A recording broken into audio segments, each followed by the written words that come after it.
Doctor Jitendra Awhad आणि मनोज प्रधान यांनी सोडवले संगम डोंगरे यांचं उपोषण।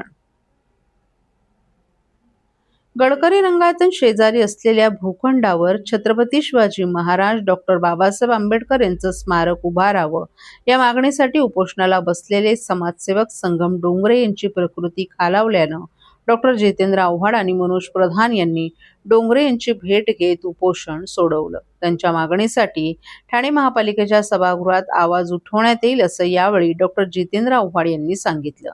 गडकरी रंगायतन येथे असलेला महाराष्ट्र जीवन प्राधिकरणाचा भूखंड ठाणे महापालिकेस हस्तांतरित करण्यात आलाय। या ठिकाणी पार्किंग प्लाझा बांधण्यात येत आहे।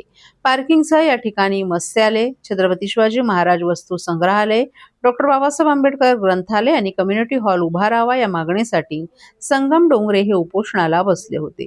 आज राष्ट्रवादी काँग्रेस शरद पवार पक्षाचे राष्ट्रीय सरचिटणीस डॉक्टर जितेंद्र आव्हाड, जिल्हा अध्यक्ष मनोज प्रधान, गटनेते अभिजित पवार, महिला अध्यक्षा मनीषा भगत यांनी डोंगरे यांची भेट घेतली।